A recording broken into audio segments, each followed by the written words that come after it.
I want you to think about a person you are closest to. You probably text them, DM them, tag them in memes, and still meet face to face. Now, think of a coworker that you probably barely know. Chances are you stick to just email. That is the idea behind today's theory, Media Multiplexity Theory. Welcome back to Communication Campus.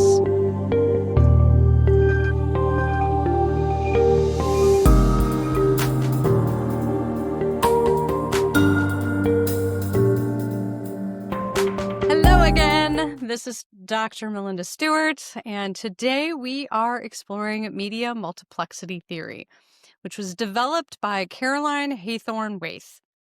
Now, this theory examines the connection between relationship closeness, as we've been talking about for the last couple of weeks, as well as the number of media channels we use to communicate. Now, MMT, or media multiplexity theory, rests on two primary ideas. The first is that the stronger the tie, the more media channels we are likely to use to maintain it. And number two, we don't pick channels randomly. The choices reflect the level of relationship importance. So, for example, if we have a strong tie relationship, so our best friend, we're likely to text, use FaceTime, DM, and see them in person. And remember, seeing them in person is a type of channel for our communication. The channels, when we talk about communication, are all of the different ways that we can possibly communicate. Now, a weak tie, someone that you just work with, will be the use of an occasional email. You might also see them from time to time in person, depending on whether or not you see them on a regular basis. Now, this idea of strong ties versus weak ties ties back to other theories about how connected we are with individuals. And really, the idea here is that strong ties are going to be our closest relationships. So, our family, our friends, our romantic partners, and these are going to be maintained across multiple types of media. Weak ties are going to be acquaintances, colleagues, classmates, and we're going to use fewer channels when we're engaging with them.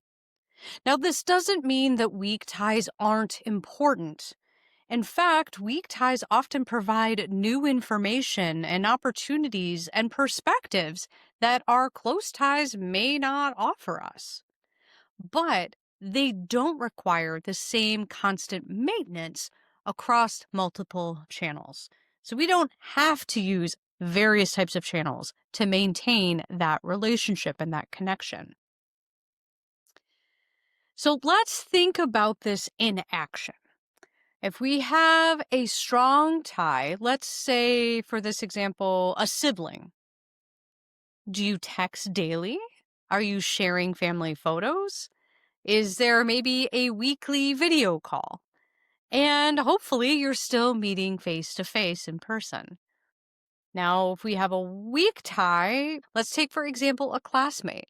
Maybe you only message them in email or the discussion board for the class about group work or about assignments. But you're not necessarily sharing that information about your life and your experiences. This digital layer plays a key role. Social media multiplies this effect. So close friends interact across multiple platforms, while distant connections are really going to just put a post here or there. They might like things from time to time.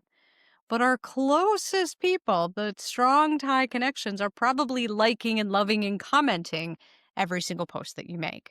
That's how we know that we're that close with that individual. So, what are the implications of this?